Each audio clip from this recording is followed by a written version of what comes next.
नमस्कार दोस्तों, मेरे चैनल मॉडर्न क्लासेज में आप लोग का स्वागत है। देखिए, आज हम लोग जो पढ़ने जा रहे हैं वह प्रीवियस ईयर क्वेश्चन को पढ़ने जा रहे हैं और परसेंटेज का है, और जो कि एसएससी में पिछले कई बारों से पूछे जा रहे हैं।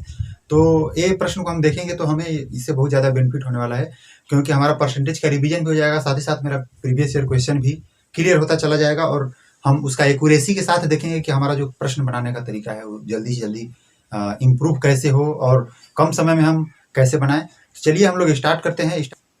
देखिए, मेरा पहला क्वेश्चन कुछ इस प्रकार से है। यदि ए का 30% बी के 40% में जोड़ दिया जाए तो वह बी के 80% हो जाता है। ध्यान दीजिएगा, जो प्रश्न कह रहा है इसको एकदम गौर से पढ़िए और आगे बढ़िए। तब हमसे पूछ रहे हैं बी ए का कितना प्रतिशत है। तो जो बोल रहा है इसमें ध्यान दीजिएगा, ए का 30%, ए का 30% बोल रहा है, यानी 30 बटा हम 100 लिख सकते हैं, यानी 30/100। उसके बाद क्या बोल रहा है, बी के 40% में जोड़ दिया जाए, यानी ए का 30% बी के 40% में जोड़ना है आपको। बी के 40% में जोड़ दिया जाए तो क्या हो जाता है, बी का 80% हो जाता है। चलिए भाई, बी का 80% हो जाता है। बस इतना जब मिला तो फिर इसके बाद हम आगे बढ़ेंगे। हमसे जो पूछ रहा है क्या, बी ए का कितना प्रतिशत है। चलिए भाई, बी जो है ए का कितना प्रतिशत है, बी ए का कितना प्रतिशत है, यही हमसे पूछ रहा है। चलिए इसको हम लोग एक साइड में रखते हैं और इसी के आधार पर काम हम करना चालू करेंगे। देखिए, यदि 100 को नीचे से कॉमन लेंगे, थोड़ा सा शॉर्ट करने के विषय में सोच रहे हैं हम, 100 को नीचे से कॉमन लेंगे तो क्या होगा, कैंसिल हो जाएगा टोटल। फिर ऊपर में यदि देखिए 10 कॉमन ले रहे हैं तो क्या कैंसिल होगा, यानी 10 जब कॉमन होगा तो हो जाएगा आसानी से। यानी यहाँ प्राप्त क्या हुआ, 3a + 4b बराबर 8b। यहाँ से 3a बराबर हम कह सकते हैं इसको करके 4b, यानी a/b कहा जाए, क्या होगा भाई, a/b बराबर 4/3 हो जाएगा। क्या आसानी से एक इसको भाग करेंगे, यहाँ फिर से भाग करेंगे, डिवाइड कर देंगे, आसानी से हो जाएगा। अब जो पूछ रहा है इस पे हम लोग ध्यान देंगे। इसको देखिए, हम अनुपात में चेंज कर दिए तो हमको बनाना बहुत आसान हो गया। जो पूछ रहा है इसके विषय में सोचेंगे। जो बी के विषय में पूछ रहा है, ए का कितना परसेंट है, क्या कह रहा है, ए का कितना परसेंट है, तो ए के विषय में हम कैसे निकालेंगे। देखिए, बी जो है ए का कितना परसेंट है, तो बी क्या है, 3 है, ए क्या है, 4 है। तो जिसका पूछ रहा है उसको हम नीचे रखेंगे। तो किसका पूछ रहा है, ए का पूछ रहा है, ए को नीचे रखेंगे। किसको पूछ रहा है, बी को पूछ रहा है कि बी जो है वह ए का कितना परसेंट है। तो 3/4 करके हम इसको परसेंटेज में चेंज कर देंगे। अब देखिए 75 हो जाएगा, यानी 75% हमारा राइट आंसर हो जाएगा। बहुत ही आसान प्रश्न है, बहुत ज्यादा लॉन्ग है नहीं। देखिए, आप अपना आंसर मिला लीजिए। ऑप्शन नंबर जो डी है आपका राइट आंसर होगा। चलिए हम लोग अगले प्रश्न की ओर बढ़ते हैं। चलिए दोस्तों, अगला प्रश्न कुछ इस प्रकार से है। यदि ए का 90% बी का 30% है, सॉरी बी का 30% और ध्यान दीजिएगा, ए का 90% बराबर बी का 30%, बी का 30%। चलिए, और हमसे जो बोल रहा है आगे, बी बराबर ए का 2x%। यहां ध्यान दीजिएगा, बी बराबर ए का 2x%, बी बराबर ए का 2x%। समझ रहे हैं, यानी 2x% कहें तो 2x/100 हम कह सकते हैं। तो हमसे जो पूछ रहा है कि आप x का वैल्यू ज्ञात कीजिए, x का मान क्या होगा। चलिए हम x के मान को ज्ञात करने के लिए ऐसे करते हैं कि इसको हम परसेंटेज में ऐसे लिख देते हैं, डायरेक्ट s कैंसिल हो जाएगा। देखिए 30/90, यानी कि a × 3 बराबर b, यही हुआ। यही फॉर्म यहां भी दिया है, ध्यान दीजिएगा। आंसर के पास पहुंचने के लिए ज्यादा यदि कैलकुलेट करने लगे तो फिर ज्यादा समय लगेगा। यहाँ आप देखते रहिए कि यहाँ से मिलाइए, इसको रिलेट कीजिए कैसे दिया है। बी बराबर में, यहाँ भी बी बराबर में है, ए यहाँ भी ए है, यहाँ गुणा में जो है, यहाँ गुणा में ए दिया है।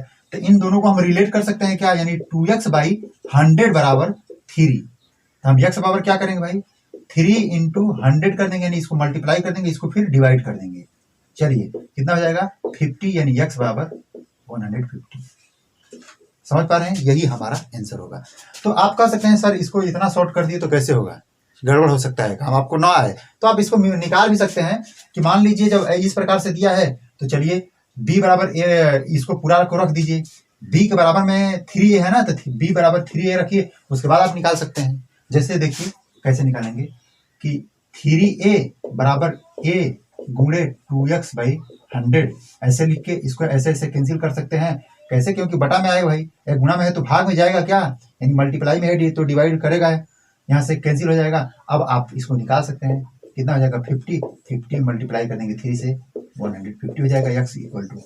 आप ऐसे ही बना सकते हैं या इस तरह से बनाइए, कोई फर्क पड़ने वाला नहीं है। चलिए अगला प्रश्न कुछ इस प्रकार से है, चीनी की कीमत 10% कम हो जाने पर व्यक्ति को 270 रुपया में 1 किग्रा चीनी ज्यादा मिलता है, तदनुसार चीनी की मूल कीमत क्या है, यानी प्रति किग्रा क्या है। ध्यान दीजिएगा, ऐसे प्रश्न को हम लाभ हानि, वैसे तो परसेंटेज में है नहीं, लाभ हानि का एक टॉपिक है और इसका जो लिंक होगा आपको डिस्क्रिप्शन बॉक्स में मिल जाएगा। इस प्रश्न को हम बहुत डिटेल्स से बताए हैं और इसको देखिए कैसे बनाते हैं, ध्यान से देखिएगा। इसका हम अभी आपको फॉर्मूला से बताएंगे, लेकिन बेसिक नियम से उस जो वीडियो को दिया गया है डिस्क्रिप्शन में, वहां आप डिटेल्स में देख सकते हैं। ऐसा प्रश्न आपको शायद परेशान भी करता होगा। चलिए हम इसको देखते हैं कैसे। पहले आपको क्या करना है, जैसे कि इसमें मूल कीमत ज्ञात करना है, तो मूल कीमत का अर्थ होता है पुराना कीमत, और जो नया कीमत है तो उसको न्यू कीमत कहेगा, यानी नया कीमत बोलेगा। तो हमको पुराना कीमत इसमें ज्ञात करना है, तो पुराना कीमत के लिए हम क्या करेंगे, ध्यान से देखिएगा। पुराना कीमत के लिए हम निकालते हैं, एकदम ध्यान से देखिए, आसानी से समझ में आ जाएगा। इसमें दिया है कि 10% कम करने पर 270 रुपए में, तो जितना रुपया में कहता है उसको पहले लिख दीजिए भाई। 10% के विषय में कह रहा है तो 10% आप बनाइए ना पहले। चलिए 10% कर दिए, और यहां आपको भाग देना है, इतना कर दीजिए जितना कमी हो या वृद्धि हो, यह बात की बात है। लेकिन 270 रुपया में 10% जो ही बात कहता है आप इतना लिख दीजिए, और हमें एक मतलब उसका जो वैल्यू निकालना है, उसका मान जो ज्ञात करना है, 1 केजी का मान ज्ञात करना है। तो बस हम करेंगे क्या कि जितना मात्रा कमी होती है या वृद्धि होती है, जैसे कि इसमें देख रखा है क्या कि 1 केजी चीनी ज्यादा मिलता है, ये मान सकता है, मान लीजिए 2 केजी कर सकता है या 3 केजी कर सकता है। तो जितना केजी चीनी ज्यादा मिले या कम मिले, इस चीज को हम यहाँ लिखेंगे। क्या करेंगे, यहाँ लिखेंगे। तो यहाँ लिखेंगे तो क्या होगा भाई, 1 केजी है तो 1 केजी से हम भाग दे देंगे। और दूसरी बात, यदि नया मूल्य निकालना होगा तो हमारा यही रह जाएगा, यही हमारा नया मूल्य हो जाएगा। लेकिन इसमें क्या निकालना है, इसमें पुराना मूल्य निकालना है। तो पुराना मूल्य के लिए थोड़ा सा सिर्फ काम करना है कि यहाँ प्लस माइनस का ध्यान रखना है। पुराना मूल्य में क्या करेंगे हम, जब दाम में यहाँ क्या हुआ है भाई, वृद्धि हुआ है, सॉरी कमी हुआ है, तो जब कमी हुआ है तब हम क्या करेंगे, इसको कम कर देंगे। जैसे कि 100 माइनस कितना करेंगे, 10 कर देंगे। यदि यही वृद्धि हुआ होता दाम में तब हम 100 प्लस 10 करते। बस इतना ही है, इससे आपको पुराना दाम निकाल सकते हैं आप। तो समझ लीजिए ओल्ड प्राइज देखिए कैसे निकालेंगे। तो इसको कर सकते हैं 270 गुणे 10 बटा में 90 हो जाएगा। 0 से 0 9 3 27, क्या हो जाएगा भाई 30, यानी 30 रुपया आपका प्राइज रहा होगा। आपका ऑप्शन नंबर कौन सा है भाई, ऑप्शन नंबर डी सही है। देखिए अगला प्रश्न कुछ इस प्रकार से है, और यह क्षेत्रफल से रिलेटेड प्रश्न है। देखिए इसका भी डिस्क्रिप्शन बॉक्स में आपको लिंक मिल जाएगा, इसका जब डिटेल्स वीडियो देखना होगा तो, अन्यथा आप इसी को देखिए और यहाँ से समझिए। क्या बोल रहा है, यदि किसी वृत्त की त्रिज्या में 50% की वृद्धि होती है, क्या कह रहा है भाई, त्रिज्या में 50% की वृद्धि होती है, 50% की वृद्धि होती है, तब आपसे बोल रहा है क्या, तो उसके क्षेत्रफल में कितना वृद्धि होगा। बहुत ही आसान है, क्षेत्रफल में आपसे पूछ रहा है, यानी एरिया में कितना इंक्रीजिंग हुआ है, यही पूछ रहा है आपसे, एरिया में पूछ रहा है। बस इसको क्या कीजिए, आप फ्रैक्शन में चेंज कीजिए, फ्रैक्शन में चेंज कीजिएगा तो 1/2 होगा। यहाँ एरिया बोल रहा है तो आप इसके सक्सेसिव को 2 बार बढ़ाइएगा। कैसे, क्या कह रहा है, इसमें बढ़ रहा है, वृद्धि हो रहा है ना, तो यहाँ जो होता है क्या होता है भाई, वास्तविक मान होता है। इसी पर जो ऊपर वाला है यह वृद्धि वाला या कमी वाला मान होता है, समझिएगा। इसका अर्थ है कि जो पहले वास्तविक में 2 था वह 50% वृद्धि करके कितना हो गया, 3 हो गया, यानी 2 में 1 बढ़ गया। समझिएगा, 2 में 1 बढ़ गया। अब उसी प्रकार से दूसरा बार फिर से करेंगे, 2 से क्या हो गया भाई, 3 हो गया। हम इसको 2 बार इसलिए किए हैं क्योंकि यह क्षेत्रफल है, एरिया निकालना है। चलिए तो अब हम क्या करेंगे, इसको गुणा करेंगे तो 4 हो जाएगा, 3 से यदि मल्टीप्लाई करेंगे तो 9 हो जाएगा। इस प्रकार से देखिए, यहाँ पहले क्या बता रहा है कि जो इधर वाला मान होता है और इधर वाला मान, ये होता है पहले वाला मान, यानी पहले, ये क्या है भाई, बाद में। ध्यान दीजिएगा, तो बाद में जो पहले 4 था वह कितना हो गया, 9 हो गया। कितना बढ़ गया भाई, 5 बढ़ गया एकदम आसान से। चलिए 5 बढ़ा है किस पे, 4 पे, तो हम वृद्धि परसेंटेज निकाल सकते हैं। 5 बढ़ा है किस पे, 4 पे, और फिर मल्टीप्लाई कर देंगे 100 से, आसानी से निकल जाएगा। चलिए 25 5 125%। आप अपना आंसर मिला लीजिए, आपका आंसर कौन सा सही है भाई, आपका ऑप्शन नंबर जो ए है वही राइट आंसर है। चलिए हम लोग अगले क्वेश्चन की ओर बढ़ते हैं।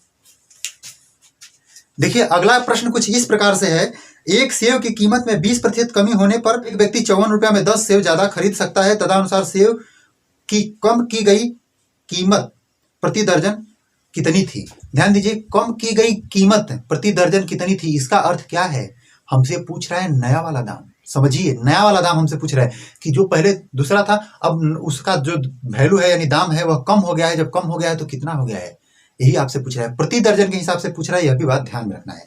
तो ध्यान दीजिए कि बोल रहा है कि एक सेव के कीमत में क्या हो रहा है, 20% की कमी हो रही है, तो कितना रुपया में, 54 रुपया में। नया वाला दाम पूछ रहा है तो आप डायरेक्ट निकालिए, 54 रुपया में, पहले भी बताया है ऐसा सवाल, 54 रुपया में कितना कमी हो रहा है भाई, 20%, तो 20% कमी कर दीजिए। चलिए 20%, 54 का 20% पहले लिखिए आसानी से। उसके बाद 10 सेव ज्यादा मिलता है या कम मिलता है, इसको हम कहाँ लिखेंगे, जितना कम या ज्यादा मिलता है इसको हम यहाँ लिखेंगे। चलिए लिख दिए। अब क्या निकलेगा, ये नया वाला दाम निकलेगा। किसका नया वाला दाम भाई, एक सेव का, सिर्फ एक सेव का, याद रखिएगा यह जो आता है एक सेव का आता है, बार बार हम बोल रहे हैं याद रखिएगा। चलिए 20 5 100 कर दिए। अब देखिए इसको हम कर लेते हैं, देखिए क्या हो गया भाई, यहाँ 27/25 आपका यहाँ तो आंसर आ रहा है। लेकिन रुकिए, यह एक सेव का दाम है, हमें कितना निकालना है, प्रति दर्जन, यानी 12 सेव का दाम निकालना है। तो 12 से हम गुणा करेंगे, क्या एक सेव का दाम ये हो गया, तो 12 सेव से निकाल सकते हैं। देखिए 25 से ही कटा रहे हैं डायरेक्ट, देखिए 25 से कटाएंगे तो 25 के 25 यहाँ से बचा कितना, 2, फिर उसके बाद 2 है तो 0 बैठाएंगे, फिर 0 नहीं, 25 8 200 हो जाएगा। फिर 12 से गुणा कर रहे हैं डायरेक्ट, 12 8 96, 6 9 हो गया, 12 0 है तो 9, 12 के 12 यानी 2 नहीं कि 12 रुपया 96 पैसा आपका एक दर्जन क्या है, सेव का कीमत होगा। आपको समझ में आया होगा, हमको उम्मीद है। चलिए इसका आंसर कौन सा सही होगा भाई, आपका बी जो आंसर है वह राइट आंसर होगा। इसमें देखिए थोड़ा सा हम 12 से क्यों गुणा किए हैं, क्योंकि यह जो पूछ रहा है एक दर्जन का वैल्यू पूछ रहा है, यह जो है न्यू प्राइस है, नया वाला दाम है। चलिए स्क्रीनशॉट ले लीजिएगा, समझ में आ जाएगा, दोबारा रिपीट कर लीजिए ना समझ में आया तो। चलिए अगला प्रश्न कुछ इस प्रकार से है, किसी चीज की कीमत 60% बढ़ गई, तदनुसार उपभोक्ता को उसके उपभोग में कितने प्रतिशत की कमी करनी पड़ेगी ताकि उसका खर्च न बढ़े।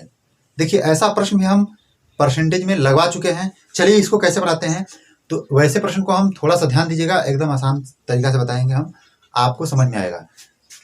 पहली बात ध्यान दीजिएगा, जो 60% बढ़ा है और उसको उपभोक्ता में कोई उपभोक्ता क्या चाहता है कि उसमें हमें जो खर्च है उसका कोई खर्च वगैरह ना बढ़े, उतना ही में मेंटेन करना है। देखिए इसको हम कैसे बनाएंगे, एक पुराना दाम होगा, एक नया वाला दाम होगा। तो मान लीजिए जो नया वाला दाम है यानी न्यू, हम पुराने वाला दाम को हम ओल्ड लिख रहे हैं, तो जो नया वाला दाम है वो पुराने वाले दाम पर 60% बढ़ गया है, तो इसका अर्थ है कि पुराने वाले दाम का 160% हो गया है। समझ पा रहे हैं क्या, नया वाला जो दाम है वह क्या हो गया है, पुराने वाले दाम का 160% हो गया है, यानी 60% बढ़ गया है। तब आप इसको कुछ नहीं कीजिए, इसको ट्रांसपेरेंट कर दिए, इधर भेज दीजिए। देखिए गुणा कर दिए 100 से, इसमें बराबर बटा में 160 इक्वल पी लिख दिया हम। तो अब देखिए यहां से कितना कमी हुआ है, 60 की कमी हुई है, किस पे, 160 पे। ऊपर में देखिए 60 की कमी हुई है, नीचे 100 है, और फिर गुणा कर देंगे हम 100 से। कितना परसेंट वृद्धि करना पड़ेगा या कितना परसेंट कमी करना पड़ेगा, एकदम आसानी से आप निकाल सकते हैं। देखिए 4 4 से 25 हो जाएगा, 2 दूना 4, 2 तिहाई 6, 25 तिहाई 75 बटा 2, 75/2 कितना हो जाएगा भाई, आसानी से आप लिखिए, 25 10 35 2 37 37.5% हो जाएगा। आप अपना मिला लीजिए आंसर कौन सा सही है। हाँ, ऑप्शन नंबर जो बी है आपका राइट आंसर है।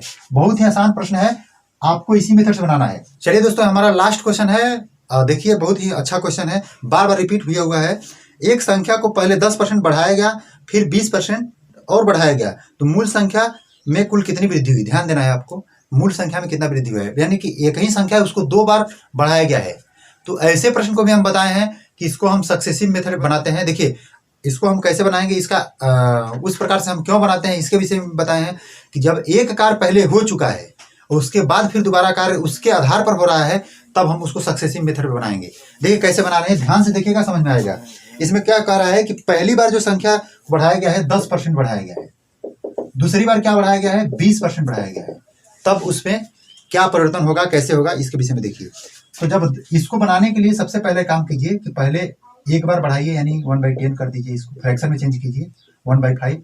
और कैसे, पहले 10 से क्या हुआ भाई 11 हुआ, बढ़ा है। हम आपको पहले जस्ट बताए हैं कि जो नीचे वाला मान होता है वह वास्तविक मान होता है, यह भी जो नीचे वाला मान है यह भी वास्तविक मान है। तो इसका अर्थ है कि 10 जो था वह एक बढ़ा कितना हो गया 11 हो गया, फिर जो 5 था वह बढ़ के कितना हो गया 6 हो गया।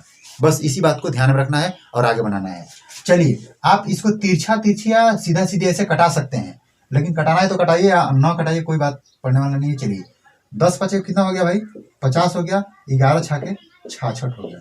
यहाँ से देखिए कितना बढ़ा है, जो 50 था वो कितना हो गया 66 हो गया, यानी 16 बढ़ा है। चलिए भाई 16 बढ़ा है, किस पे बढ़ा है 50 पे बढ़ा है, अब गुणा कर देंगे 100 से। 50 दुना के 100, 16 दुना के 32% इंक्रीज किया है, बढ़ा हुआ दाम है।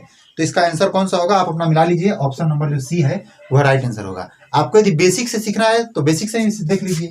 पहले 100 था, पहले जो संख्या मान लीजिए क्या है इसमें, पहले जो 100 मान के चलते हैं, संख्या पहले 10% बढ़ा 110 हो गया, दोबारा क्या बढ़ रहा है 20% बढ़ रहा है। चलिए भाई 110 पे 20% ना बढ़ेगा, चलिए 110 का 20% यदि बढ़ा रहे हैं तो कितना बढ़ेगा, चलिए 20 5 100, 5 से कटाएंगे तो कितना बचेगा 5 दुना के 10, 5 दुना के 10, 22 बार में होगा क्या समझिए, यानी कि 110 का 20% बढ़ेगा तो कितना बढ़ेगा 22 बढ़ेगा। यानी चलिए भाई फिर हम 22 बढ़ाएंगे, कितना बढ़ाएंगे 22, यहाँ 10 बढ़ा है और यहाँ कितना बढ़ेगा 22 बढ़ेगा। तो जब 22 बढ़ेगा तो कितना हो जाएगा 132 हो जाएगा। अब पूरा रूप से कितना बढ़ा है 32 बढ़ा है, बस इसका अर्थ है कि 32 बढ़ा है तो 100 का 32 क्या होता है 32% होता है। तो इस तरह से बेसिक हुआ, यह हमारा शॉर्ट ट्रिक हुआ। चलिए दोस्तों आज हम यही लास्ट करते हैं। उम्मीद है कि आपको वीडियो अच्छा लगा होगा, यदि अच्छा लगा है तो लाइक कर दीजिएगा और दोस्तों के साथ शेयर भी कर दीजिएगा। मेरे चैनल को सब्सक्राइब कर लीजिएगा, लेटेस्ट नोटिफिकेशन के लिए बेल आइकन को प्रेस कर लीजिएगा। धन्यवाद।